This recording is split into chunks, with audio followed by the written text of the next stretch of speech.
Vamos a comenzar entonces con el primer bloque de fantasía y ciencia ficción. Por favor, los celulares en silencio, para no ponernos más nerviosos. Y de nuevo, muchas gracias por estar aquí. Vamos, buenas tardes a todos primero.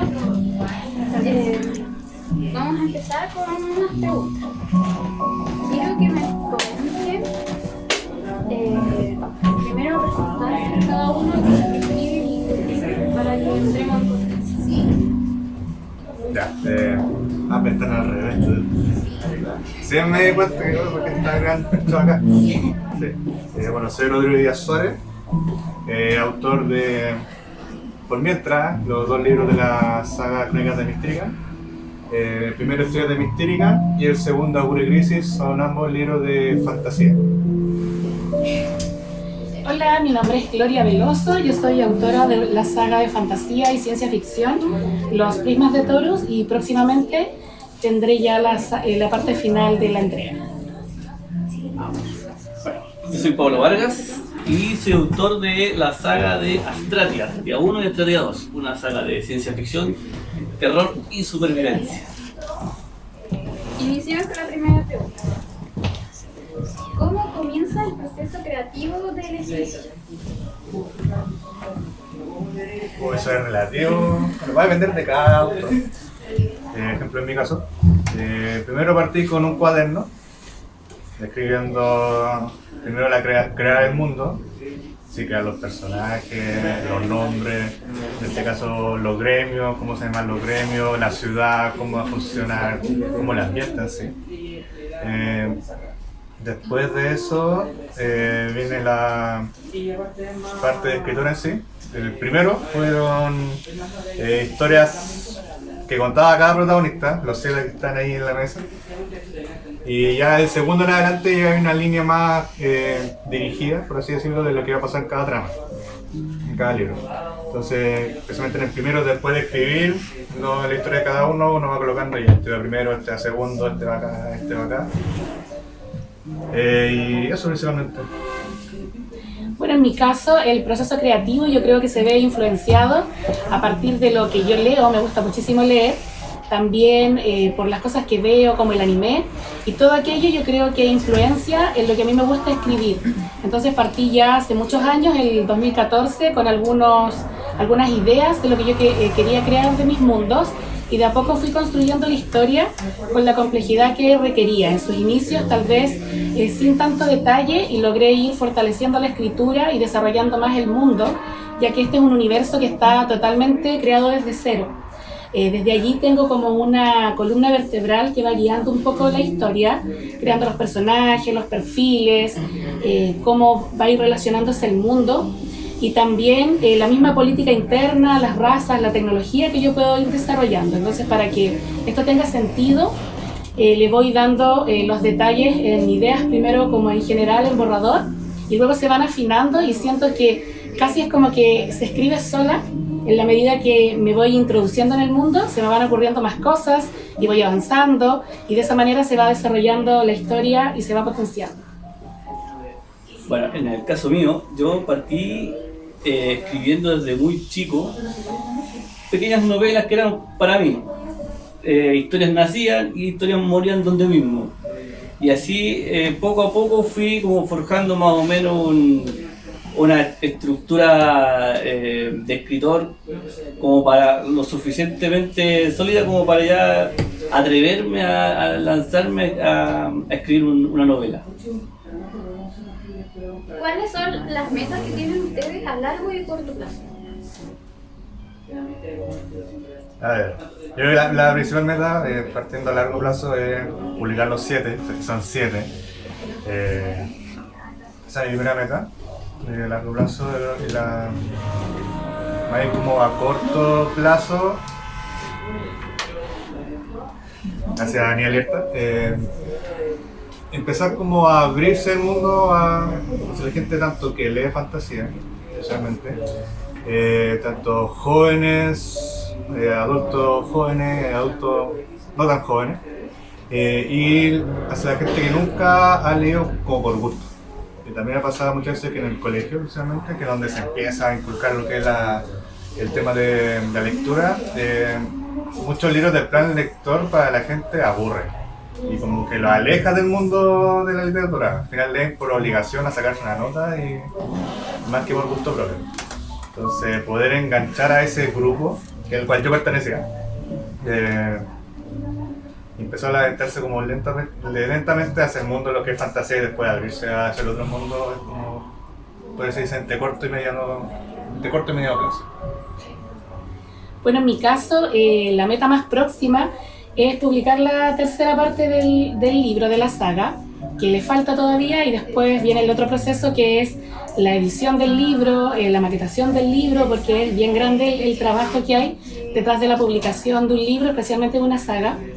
Y lo otro porque como es el final de la historia, quiero que cierre muy bien la historia, cosa de que el lector quede súper conforme con el fin de la saga. Como ya meta a largo plazo es comenzar o avanzar en realidad en mis nuevas novelas, que ya tengo los primeros escritos. De hecho tengo unos capítulos de la nueva novela, pero que ya sale de la fantasía, sino que está ambientada en el mundo del fútbol, porque a mí me encanta el fútbol. Entonces yo escribí con respecto al fútbol, con un ídolo que yo tengo, que no lo voy a mencionar porque después cuando lo lean van a saber cuál es, quién es ese jugador que me encanta. Entonces me inspiré en él y tengo por ahí yo mis capítulos, pero para poder dedicarme de lleno a eso necesito concluir esto. Entonces, como ordenarme un poco, yo creo que son las metas que tengo en este momento. Bueno, en el caso mío, como aquí la colega, es terminar a corto plazo, es terminar la tercera parte del libro. En estos momentos me encuentro entrampado en lo que se le llama como el congelamiento del escritor, ¿no? ¿Sí? Estoy metido ahí, entrampado, no sé cómo solucionar unos temas. Y como a largo plazo, completar la saga entera, que también tengo pensado con otro colega, tener unos 6, 7 libros, mejor 6. Dejarlo ahí. ¿Qué importancia le dan a la construcción del mundo en sus obras? ¿Se utilizan como adorno o tienen una gran implicancia en el desarrollo de la obra? Bueno, en mi caso la construcción del mundo es lo más importante. Primero porque son novelas de alta fantasía. Entonces, por ejemplo, no implica que existan, por ejemplo, Valparaíso, Viña del Mar, Chile, Santiago, Londres. No existe en sí este mundo tierra. Entonces hay que crear ese mundo que se llama Mistérica, que es muy similar a la Tierra. Y por ende hay que inventar, por ejemplo, quiénes son los que habitan. ¿Son solamente humanos o hay distintas razas? En este caso hay elfos, orcos, centauros, una raza que se llama anfibianos, que son como seres humanoides pero con rasgos de anfibios, y tienen branquias, tienen las manos palmeadas y pueden respirar bajo el agua. Lo otro es cómo es el funcionamiento en sí del mundo.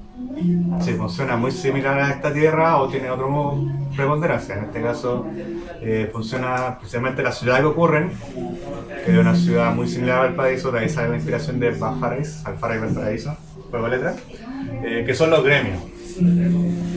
Porque los gremios, uno son los encargados de la organización y de funcionamiento. Hay gremios que se encargan del alimento, gremios que se encargan de la salud, de la construcción, de artefactos mágicos, también de la protección de las personas que viven ahí, tanto de forma no mágica, que serían los milicianos, y los de forma mágica, que en este caso que son los guardianes, donde 6 de los protagonistas, especialmente los 2 que salen en la portada, son guardianes. Y también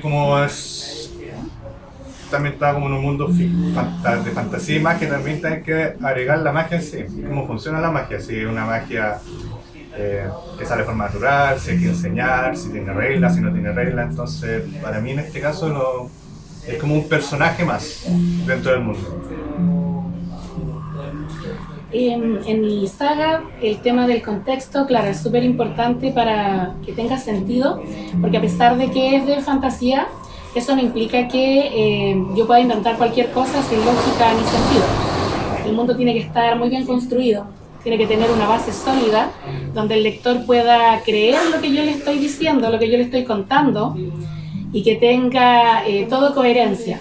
Hace un rato también yo hablaba del tema del sistema político, eso también tiene que estar muy bien conformado, de qué manera se relacionan las distintas razas, por qué los planetas se dividieron, por qué están estos dos bandos de Ominus y de Daran, que es el villano. Todo eso tiene que tener sentido a pesar de que estemos en un contexto que es fantasía y ciencia ficción, así como las naves que yo voy creando.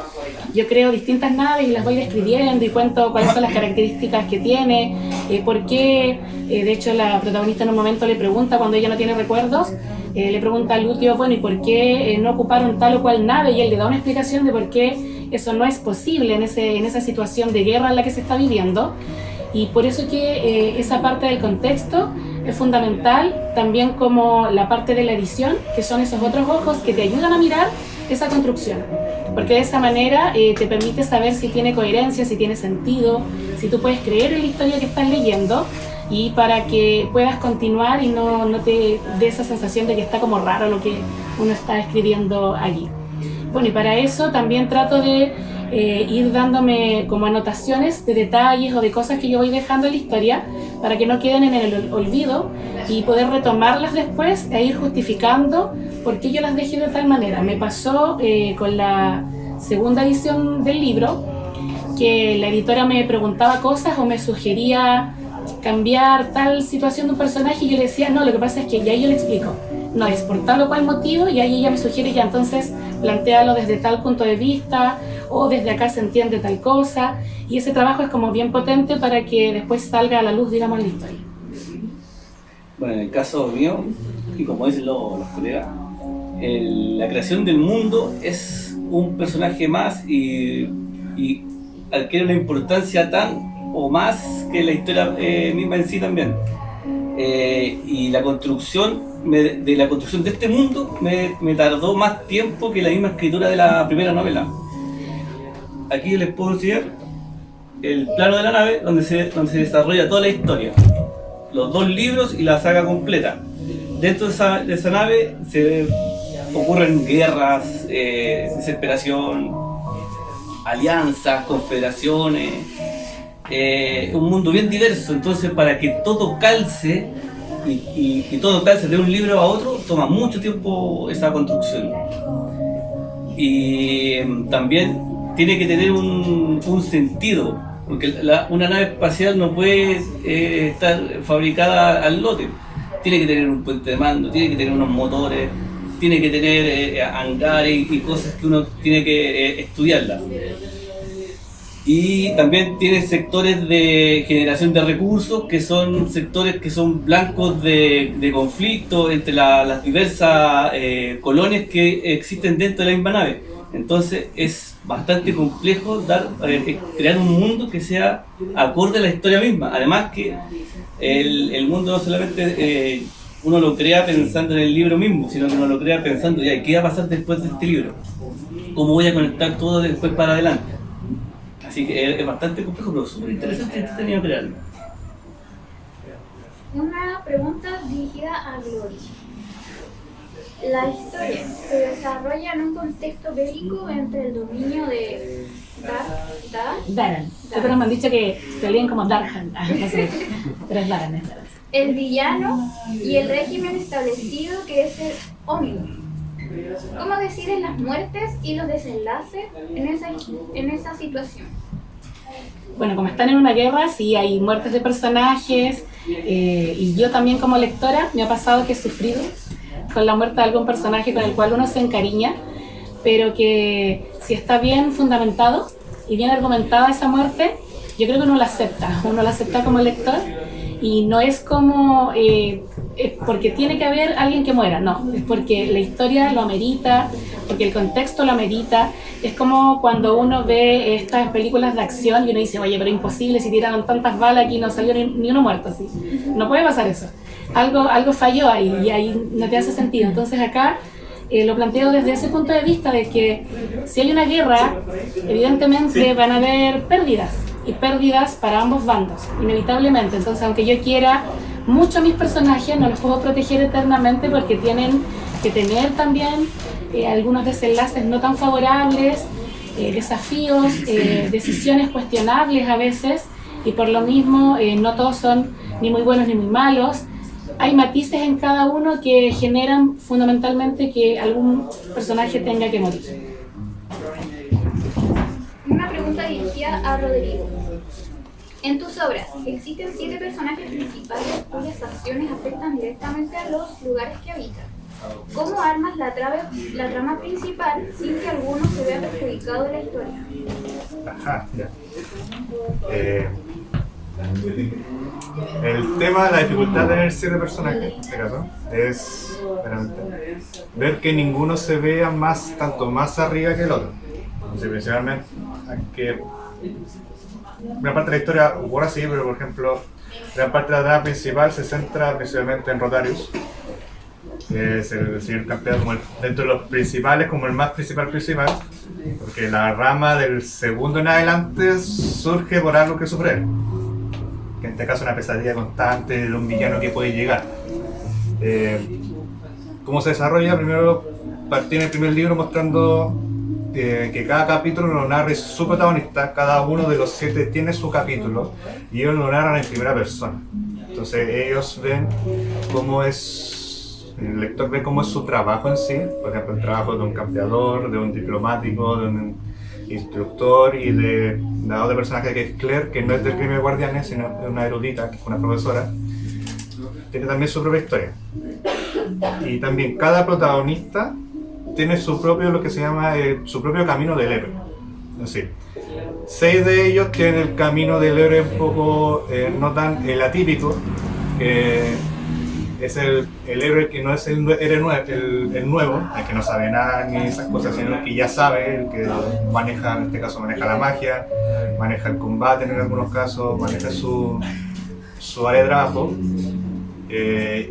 Y por algún sentido de la trama lo llaman la aventura nueva.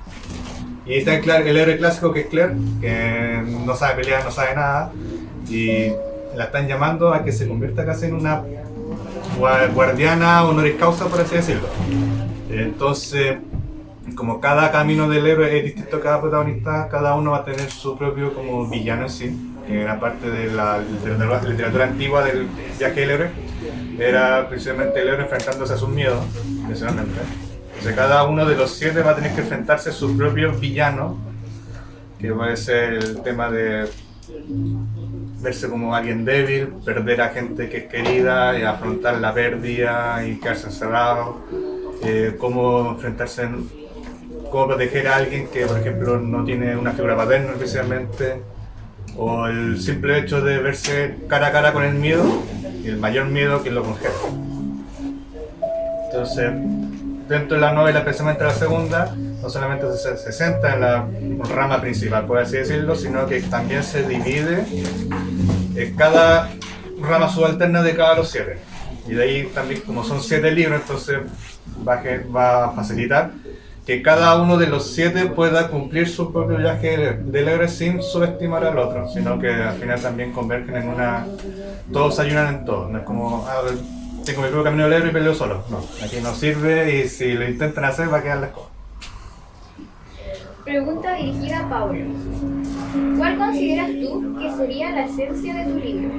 Bueno, la esencia de mi libro está enfocado a la parte de lo que es la supervivencia y así también a la superación personal, ya que la protagonista es una ingeniera novata, ingenua, media pava, cobarde, pero se ve atrapada en esta aventura que es bastante terrible y horrible, donde se ve obligada a tener una transformación o morir. De hecho, yo inicio el libro con una frase de Friedrich Nietzsche que dice: ¿cómo podrías renacer sin antes haber quedado reducido a cenizas? Que es lo que tiene que hacer ella para justamente poder sobrevivir al primer libro y después sucesivamente al segundo libro. Ahora una pregunta para todos. Compartan alguna frase favorita de su libro para invitar a las personas a buscar su novela.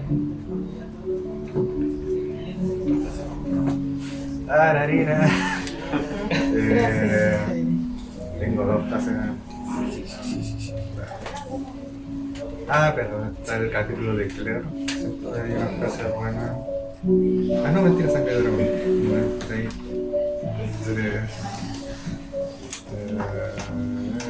Ya.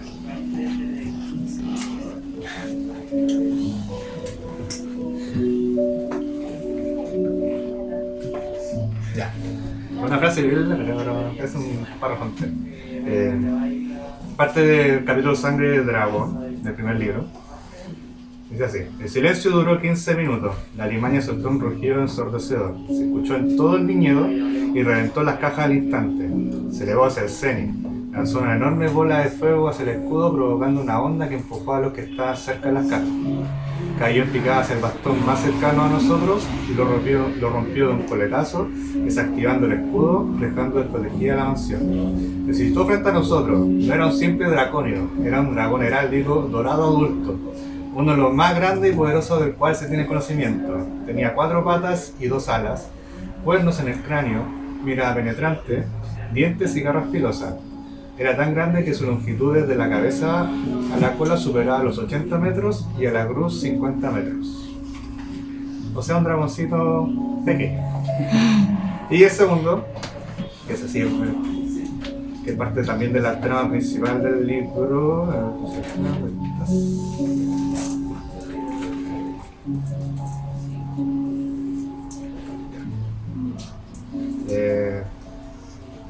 Parte en el primer capítulo, que es Mal Sueño, del segundo libro. Dice así: saltó hacia la orilla antes de ser alcanzado por las llamas. El puente se quemó al instante, el poblado ardió sin piedad, los gritos y llantos podían escucharse a kilómetros. Mientras se levantaba, vio una silueta oscura y difusa desde los brazos danzantes escarlatas del cauce. Estaba envuelta en un manto sombrío y lo único visible eran sus ojos escarlatas y su brazo izquierdo, negro como el carbón y repleto de cicatrices rojas. Su presencia lo intimidó. Era fría como los glaciares y calaba hondo en las entrañas. El pasto se secaba y las flores se marchitaban. No podrás detenerme, Rotarius Creed, fanfarroneó el sujeto. ¿Quién eres?, exigió Rotarius anonadado. La sombra se abalanzó hacia él y le agarró del cuello. Rotarius intentó liberarse, pero lo retenía fuertemente con una risa burlesca. Sus cicatrices brillaron y su mente fue invadida por sus ojos escarlatas. De mi libro voy a seleccionar el del primero para no spoilear tanto con las otras frases que tengo del segundo. Este es de los primeros capítulos, cuando la protagonista Esmelda todavía no conoce nada sobre su pasado.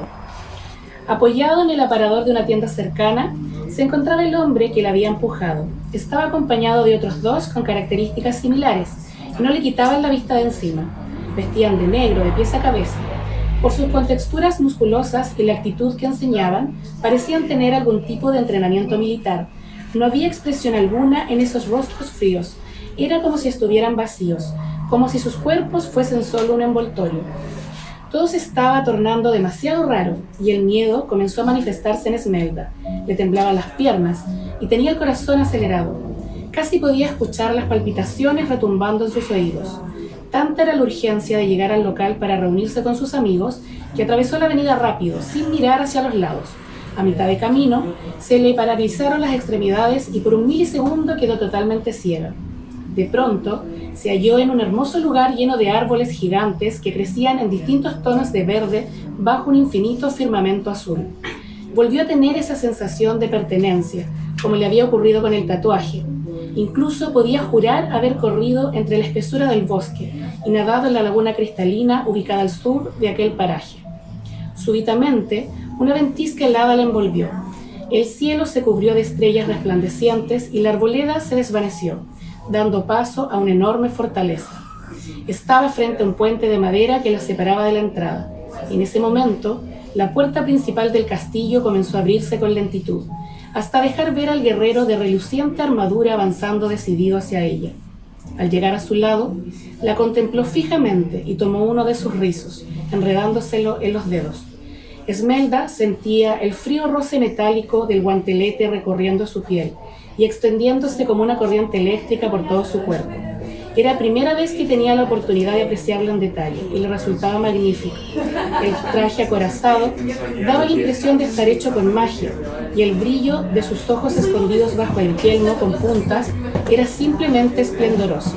Sabía que debía tenerle miedo. El instinto le pedía a gritos salir corriendo, pero había algo, una fuerza inexplicable que como un imán la traía a esa aura siniestra. Bueno, más o menos poniendo el contexto, la protagonista en su recorrido de la nave se encuentra unos archivos con 10 notas. Voy a leer la última, la décima, que es la que más encuentro interesante. Nota 10. Esta será mi última nota. He logrado llegar a la estación de monitoreo. Todos a bordo se han vuelto locos. Dentro de la nave se vive el caos total. Yo solo me río de esos idiotas. Pronto todo acabará para mí. Pobres imbéciles. He estado oculto aquí por una semana y el whisky se me ha terminado hace 3 días. Ahora es tiempo de acabar también con mi vida. Maldito sea el día en que decidí sumarme a este viaje condenado al fracaso. ¿Cómo odio esta puta nave? ¿Cómo odio a todos quienes están a bordo? Si estás leyendo esto, quien quiera que seas, espero de todo corazón que tú y los tuyos se encuentren en una mejor situación que yo. Ojalá toda esta locura haya terminado. Te deseo lo mejor. Lamento lo que les hemos legado. Adiós. Adam Werner, teniente de vuelo, tripulante número 626 de la SCT Astratia. Última pregunta. ¿Cómo se consiguen sus libros en Chile y en el mundo? En Chile, primera opción, directamente conmigo, a través de Instagram. Tengo algunos ejemplares también en venta. La segunda opción es a través de la editorial misma, Aurea Ediciones, que tanto venden su punto físico, que es punto Aurea en Santiago, donde lo podéis directamente comprar. Lo otro es la misma página de la editorial, aureaediciones.cl, está todo el catálogo de Aurea. Uno busca Rodrigo Díaz Suárez. El primero está también en formato de ebook en la página, y lo compra en línea y lo entregan en casa. Los libros llegan porque un amigo, esta es la anécdota que cuento, un amigo que vivía en La Ligua se compró el primer libro y le llegó a la casa.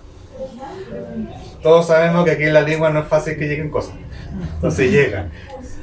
La otra opción también son a través de librerías, Feria Chilena del Libro, Librería Antártica, ¿qué otra librería hay? Hay un banco que dejé recientemente que está al lado del Cine Arte en Valparaíso, que justo está al lado. Busca Libre, tanto en Chile como en el mundo. También está en Amazon, pero solamente está la versión ebook. Y también depende de también está la Feria del Libro, que ahora se viene, creo que la más cercana es la Primavera del Libro. Después vendría la Feria del Libro en Santiago y también la Feria del Libro que viene en Viña del Mar, que es a partir de enero. Ya estoy directamente tanto en el stand vendiendo y firmando ejemplares. Los míos directamente a través de Instagram, también están por Amazon, los pueden pedir en la versión digital también. Y tengo también uno en Bibliometro, pero es la versión como resumida del libro 2 con el 1. Y bueno, ahora va a estar aquí, en esta librería, va a estar también presente y en otras más que les voy a ir avisando prontamente a través de Mundo Prisma SPA, que la acabo de conformar, así que ahí voy a poder estar vendiendo mis libros. Bueno, los míos principalmente Busca Libre, ahí se llega a todas partes. Creo que el primero está en Amazon, el segundo no lo sé. Y como son de Aurea también, como mi compañero, lo pueden ubicar en aurea.cl o en la tienda misma o en cualquier feria en la que participemos. Pero principalmente Amazon, perdón, Busca Libre. Ahora, ¿el público tiene alguna pregunta que quiera hacer? Sin timidez. Todos se amontonen. Tía. Me he dado cuenta en las portadas de los libros que se caracteriza mucho el tema de las mujeres. Bueno, los libros que están en el medio se distingue como entre hombre o mujer, pero se ve como que las protagonistas fueran más, o las historias fueran más del lado femenino. ¿Por qué más del lado femenino? Pregunta para los tres. Ya. ¿Quién parte acá? ¿Ella? El primero. Porque preguntaron por mujer, ya. Bueno, no, en mi caso fue decisión personal. Recuerdo que cuando partí con la saga fue por el año 2014 y me gustó mucho el Harry Potter, la saga. Y en ese caso, claro, era un niño, varón. Y yo ahí dije, pucha, mi protagonista en realidad no, yo quiero que sea una mujer. Y en esa época era una niña. Lo tenía mucho por la influencia de esa saga que me gustó bastante. Y como pasó tiempo, después fui desarrollando el personaje y cambió completamente de los borradores que yo tenía al inicio. Y siento que se me hace más fácil además escribirlo porque me voy sintiendo como más identificada o puedo describir mejor su emocionalidad. Y yo creo que por ahí decidí que la protagonista fuera femenina. Pero claro, en el segundo libro es el villano, el que sale ahí en la portada. Pero los dos, aunque él es como el antagónico, es como un protagonista igual. Entonces están los dos ahí presentes como la heroína, entre comillas, después, y el villano, entre comillas. ¿Alguien más tiene alguna consulta? No, parece. Tengo que responder la porque también tengo mujeres. En mi caso, bueno, también en la mesa, si se pueden ver, están los protagonistas en sí. Dos de ellos son mujeres. Está Kaira, que es la que sale en el libro, y Claire, que aún no se le importa. Primero la decisión de la portada. En el caso de Kaira, pues cuando ya envié el libro a edición, estaba casi listo, me dijeron ya, revisa la portada. Porque tenía pensado como el primero, me dijeron ¿cuál es tu idea de portada? Dije que era Rotario peleando con el fauno que sale como en el primer capítulo. Entonces esperé ese momento que ya como qué idea tengo, que era la idea del sueño en sí, pero cuando mostraron la imagen de la portada de cara, de la portada del segundo, dije, está hermoso. Me quedé con ello. Entonces estoy calculando que cada libro va a tener, como son 7 y los protagonistas son 7, cada libro va a tener mostrar el protagonista de los 7 cada uno. Así que Claire se va a venir como en el séptimo capítulo, en el séptimo libro, porque es la idea que tengo. Y lo otro sobre la historia, también dentro de más que solamente historias femeninas, sino que abarcan todos, bueno, especialmente mucho más hombres en sí, pero también es importancia a las mujeres. Uno, porque una de las protagonistas es una persona real, que es Claire, que es una amiga que es profesora de historia. El quinteto también son partes reales. Uno falleció que es Leónida y bueno, Rotario soy yo, se nota en la cara de la portada. Y dentro se muestra como la imagen de dos, como la sociedad también muestra a las dos mujeres. Una, bueno, la imagen de Claire, que es la mujer estudiosa, ¿cierto? Que sabe mucho a nivel de Marie Curie, que es casi una eminencia, y cuando insultar a Marie Curie es que te caigan orcas, flechas a la cara. Es como insultaban a casi una deidad, por el conocimiento que tiene el aporte que le entregó. En cambio, Kaira es el otro lado, es el lado que lamentablemente aún existe tanto en Chile como en el mundo, que se ve en el caso de las mujeres, por ejemplo, que hacen algún trabajo que consideran como hombres. En este caso, Kaira es una campeadora que se enfrenta a criaturas mágicas, maldiciones, pelea contra quimeras. En este caso está acariciando un dragón bebé, con un dragón dorado bebé, que considerando que son como 10 metros de altura casi, bebé chiquitito. Y entonces ella, lamentablemente dentro de la sociedad, la cataloga como, oye, pero esto es un trabajo de hombres, ¿por qué estás haciendo esto? Vayas a la cocina, ¿por qué? Y Kaira no es como la que se queda callada, como, oh, sí, tienes razón. Bueno, por en el primer capítulo, uno de los agentes como cazarrecompensas que existen tanto como para resolver problemas, dijeron, oye, devuélvete a la cocina, antes de hacer cosas a mujeres, ella le aforró un combo en el hocico y le jugó a dar un solo. Porque también es dar más tomar. Porque no es la protagonista de que le dan como todo, que está así porque sí. No es como tampoco el tema de la Marisu, que también existe, que casi toda perfecta, sino ella también tiene defectos. Ella tuvo que entrenar para llegar a ese nivel que tiene y también aún tiene que pulir ciertas cosas que eso se ve netamente también en el segundo, que la otra subtrama del segundo es que ella empieza a prepararse para que son las pruebas del Señor, que son para tener el rango más alto que del gremio, y para ello tiene que entrenar bastante porque la mayoría de lo que hacen, especialmente campeadores, se mueren en el camino. Entonces ella no quiere morir, quiere llegar a ser la señora campeadora que el gremio necesita, que la ciudad necesita. Bueno, en el caso mío, yo soy hijo del cine de los 80 y de los 90, donde se crearon las historias que en el cine de actual está repitiendo, la parte 8, la parte 9, o el remake, la remasterización. Bueno, yo soy hijo de la época donde nacieron todas esas historias. Y en esas historias, una de mis sagas favoritas fue Alien. Y otras más también. Y había mujeres que eran fuertes de aquella época, como la Helen Ripley de Alien o Sarah Connor de Terminator, que me inspiraron para crear la protagonista.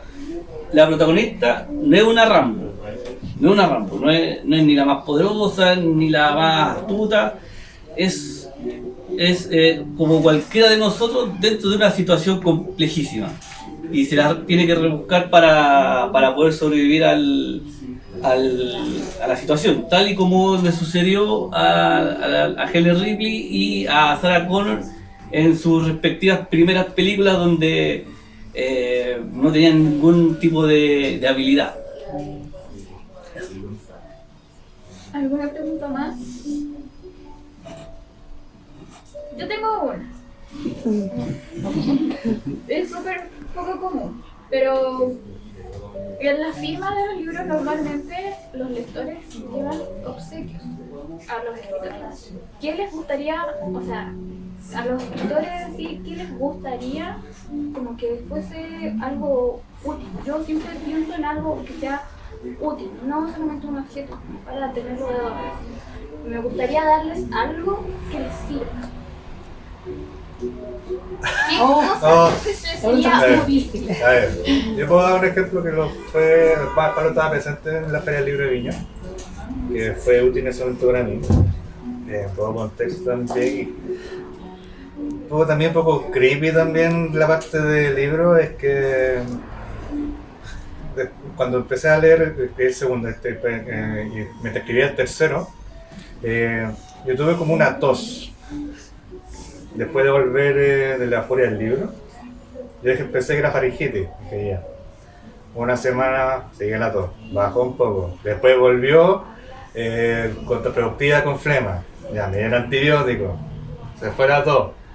Después volvió la tos seca que no paraba, dije ¿qué está pasando? Tomando radiografía, otra cuestión, en contexto rápido me detectaron que tenía un linfoma de Hodgkin, que es un tipo de cáncer, porque el linfoma estaba apretando la aorta, y la aorta, como tiene, yo soy kinesiólogo, entonces un poco explicar, tiene varios receptores que cuando se presionan o se alteran generan el reflujo de la tos. Entonces ese linfoma estaba apretando la aorta, entonces por eso tenía la tos constante, tos constante. Bueno, me hicieron la biopsia, me tuvieron con drenaje 40 horas, horrible. Sumando como 40 años de radiación que me pusieron encima por solamente 5 exámenes, que es el PET, y las quimios, que empecé como en septiembre y las terminé en febrero. Entonces durante la feria, estaba justo la semana entre la novena y la 10ª, donde me hacen la quimio, después esa semana terminó horrible, y la semana en que no tenía la quimio, yo iba a vender a la feria con mascarilla, aguantándome el calor de 30 grados en esa carpa horrible, y con el calor me imagínense una mascarilla, y no era la mascarilla de la normal, sino la la KN90 y algo, que es las que usan para COVID. Entonces, antes de eso, que lo tengo aquí en los libros, que son estos mensajes, porque yo tenía miedo a la quimio, entonces dije voy a morirme con la quimio pensando eso. Entonces fue como recibiendo como la energía antes de, y durante la feria del libro, cuando volví, la gente que me compraba los libros, cualquiera de los dos, les pedía con un post-it que me escribieran palabras como para enfrentarme a las quimios que me quedaban, que eran como 3 o 4 dependiendo de la semana.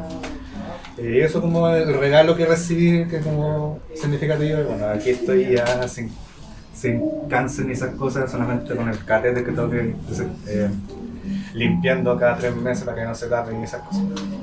Y eso como el regalo que me gusta, más que como algo útil, sino también que también estaba Pablo presente, parece cuando fue la niña a comprarme el segundo libro y me dijo que había leído el primer libro, que encantó, que era el mejor libro de toda la historia, así que yo quedé como wow. Que el impacto que lo que dije, como dentro de las preguntas que hice al principio, de qué es lo que quiero como a corto plazo, es algo que la gente se adentre al libro. A los libros, no solamente al mío, que lo considero como una saga de inicio, por así decirlo, que cuando la gente, como es cortito, tiene mucha acción, para alguien un niño que si no tomáis la atención en 5 minutos, perdiste la atención del niño. Y que bueno, volver a comprar el libro después se fuera saltando, y se fue saltando, el Pablo también está presente, se fue saltando hasta el fondo. Entonces también como parte de regalo, más que como algo físico, sino también como la experiencia en sí, y el recuerdo que queda. Es bonito. Sí, es bonito esa cosa. Ya, estoy pensando en 2 tipos, un regalo tangible y uno no intangible. En el tangible yo creo que un lápiz. Muy simple, porque me ha pasado mucho que cuando he ido a las ferias siempre se me olvida. Siempre se me olvida llevar lápiz y después no tenía con qué firmar. Eso, como algo simple, sencillo. Pero en el caso de lo más significativo, yo creo que es el hecho de que alguien simplemente quiera detenerse en el stand donde tú estás, aunque compre o no compre el libro, pero que se pare a conversar contigo, que se pare a preguntarte por la historia, que te converse de qué se trata, que te haga preguntas. Eso lo encuentro que es muy valioso. Y recuerdo también una chica que ya lo había comprado y me trajo el primer libro, lo tenía todo marcado con todas las frases, composite, comentarios bonitos y me encantó. O sea, fue como, genial, o sea, que te haya gustado tanto el libro para marcarlo así y llevarlo, y me pidió que se lo firmara de nuevo, yo ya se lo había firmado. Y me dijo, no, es que quiero la firma de nuevo, y me preguntaba cuándo salía el final, porque ya tiene los 2 libros. Y porque también esta persona en particular es muy significativa, porque fue la primera persona que me compró un libro cuando yo fui a la primera feria. Y cuando he ido, ha vuelto a aparecer, y siempre que puede me saluda y está ahí como muy al pendiente. Entonces, claro, ella es como bien importante, y así se han ido sumando otros lectores que te van conversando y te conocen y te dejan un mensaje. Por eso digo, si independiente de repente que se concrete o no la venta, es el hecho de que quieran conocer de qué se trata, que después te sigan y vayan como siguiendo la historia. Bueno, en el caso mío, a mí me pasa algo, no sé si será pecado de ego, no sé, que cuando alguien me compra un libro y después me llama y me dice, oye, qué bueno tu libro, me lo leí en 2 semanas. Pues ahí me alegro y me da, puta, hice una cuestión que es buena por lo menos. Y mucha gente se lo han devorado en 2 semanas, gente que no ha leído, que no lee, ha sido a la lectura, se lo leen en 2 semanas, 3 semanas. Y cuando me dicen eso, me alegro muchísimo. Y lo otro sería, que después se me ocurrió, cuando me compré un libro, pedirle una foto. Oye, dame una foto de el libro. Eso. Muy bonito. ¿Alguien más tiene alguna duda? Quería preguntarles cómo y cuándo nació como el amor por la escritura. Como que Pablo adelantaba un poco que había escrito como desde niño, desde hace tiempo. Es de chismosa. Bueno, todo fue digo también como anecdótico, que el tema de escritura en sí, yo por el tema de scout alguna vez se tiene que crear un fondo motivador para los campamentos de, no sé, scout o algo así. Por ejemplo, creé uno de los vikingos, o de los celtas, de los druidas, todas esas cosas, tuve que crear una lista. Se crea como la historia del fondo motivador. Y en este caso, nació en pandemia. Bueno, yo antes también dibujaba, me gusta como dibujar, como a relajarme, entonces tenía como pensado el dibujo de Rotarius, así como un dibujo random que tenía de la nada. Y que nació también como la inspiración de un poco de Magic. Los que tal vez jugaba Magic está Mace Beleren, que es como uno juega como cartas tipo azul, que usa capucha y esa fue como la inspiración, por así decirlo, de la posible imagen de él. Ya que los personajes y dentro de la pandemia, todos estamos sobreviviendo al COVID, encerrar en las casas, había una típica frase en Facebook, en Instagram, en redes sociales que decía: si no existe en pandemia, no existe en nada. Yo dije, es una tontería el puerto un buque.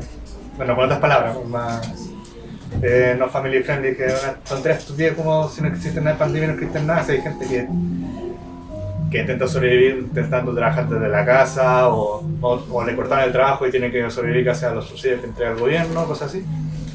Y dije, ya, tontera de nada.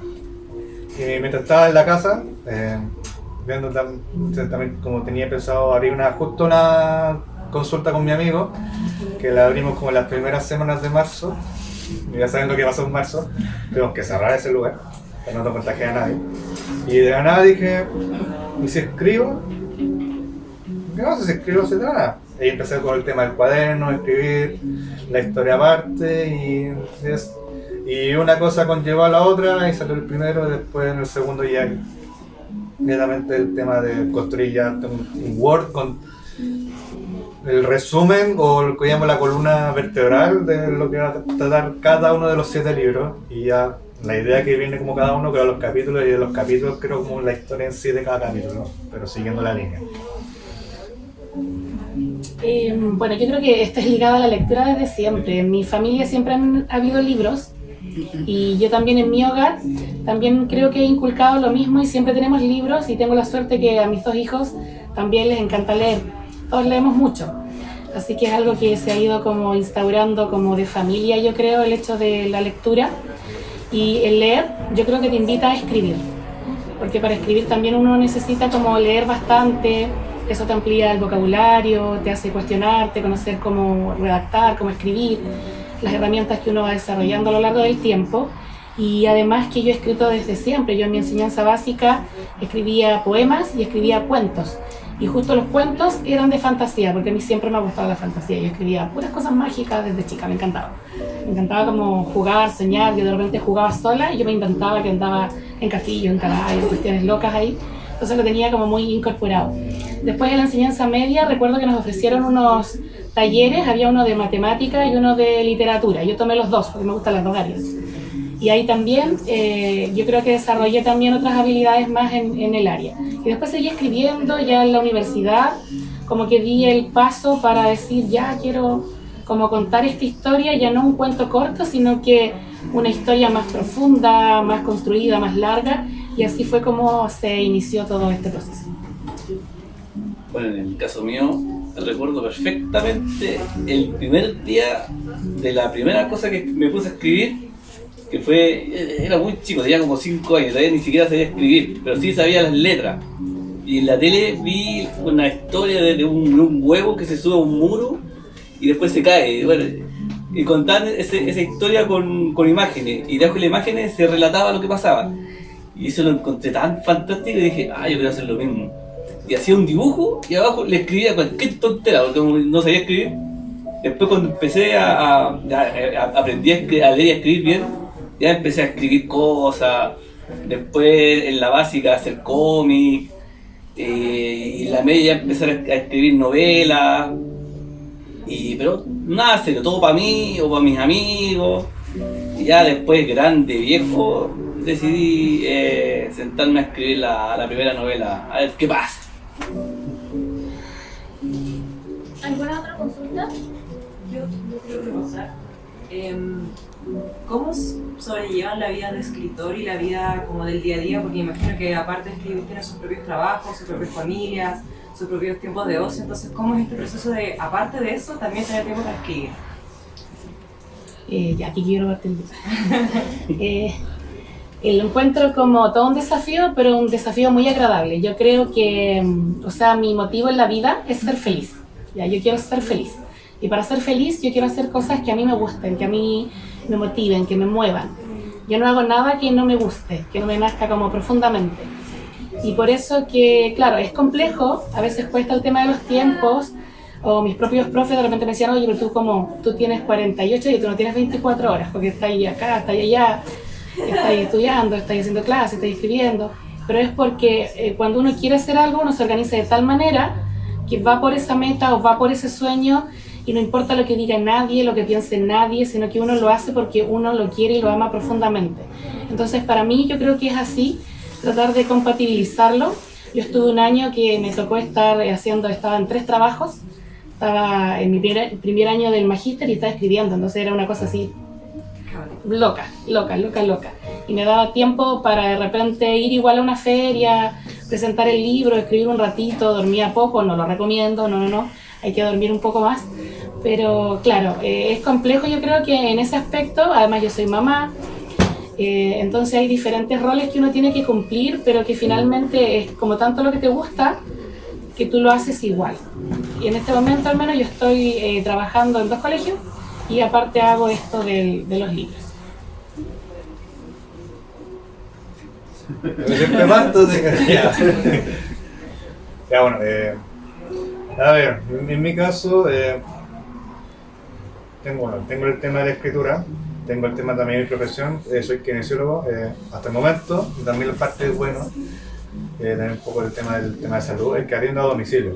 Entonces yo también regulo mis tiempos propios con cada paciente y esas cosas.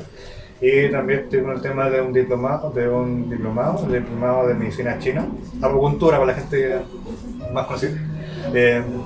Eso también toma tiempo. ¿Cómo me organizo? Depende.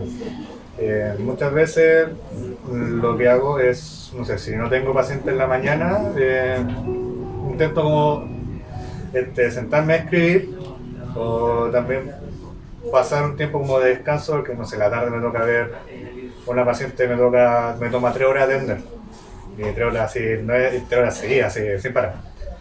O si tengo un paciente en la mañana, en la tarde, después de la tarde el tiempo no seguía en mi casa hasta las 9, 10, cuando llega con la gente, con mis amigos que se conectan en Discord después del trabajo a jugar un rato. También uno tiene que tener su propio tiempo para descansar. Y que además la experiencia del tercero ya lo terminé de escribir, ahora viene la segunda parte de volver a revisarlo completamente para ver si te cometiste algún error. Hay veces que, por ejemplo, la semana que tenía de quimio no hacía nada, así. Esa semana enfocada era entre no vomitar, no sentir náusea y salir a caminar para que no perder musculatura, no perder peso. Y la semana que tenía como regenerativa era donde tenía que trabajar, donde tenía que escribir. ¿Ya? Hay veces que también con el Pablo había parte como bloqueos mentales, pero no era por el tema de la trama en sí, porque la trama ya estaba hecha, o de qué personaje va a pasar, sino por lo que se trata en sí del libro. Porque ya el tercero, si el primero es como mostrar el mundo, el segundo puede causar un poco de ansiedad, por así decirlo, como augurio de crisis, mismo Lara dice. El tercero es mostrar el miedo en sí, en fantasía, pero no es como ese miedo que uno como lee como el miedo de películas, como que viene el susto y sino el miedo, así un miedo que paraliza, el miedo que muchas veces cuando uno escribe, no quiere escribirlo porque de lo que da miedo, entonces también, eso como se organiza. En el caso mío, yo soy constructor civil y la pega en la construcción es bastante absorbente, muy absorbente, porque tú sales del trabajo, llegas a tu casa y muchas veces sigues trabajando, te siguen llamando por teléfono y todas esas tonteras, y no te queda tiempo. Estudiar la construcción, la ingeniería también es compleja porque la universidad te absorbe y después cuando tú te liberas tienes que dividirte en ser papá, en ser pareja, en ser amigo, en ser hijo. Entonces el tiempo que te queda es muy acotado. Entonces muchas veces no te queda otra que forzar la máquina. Eso implica trasnochar, cagarse sueño, pero siempre enfocado. A mí me pasó una cosa a lo largo de mi vida que dije, estoy puro weando, voy a dejar esta cuestión. Y me rindo, ¿no? Me dedico a lo mío, que es mi trabajo. Y me rendía. Pues después me volví a picar el bichito, no, así como a escribir de nuevo. Y después me volví a, no, si esta cuestión no, a mi pega. Y me volví a picar el bichito. Entonces ya fue tanto que ya escribo una nueva. Pero no me quedó otra que forzar la máquina.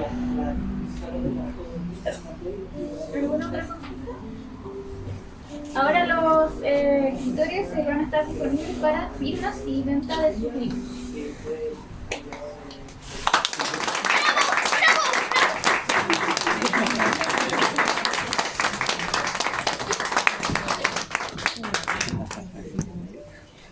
Los invitamos a pararse, a ir a revisar Sí, por los favor. libros, a conversar con los autores.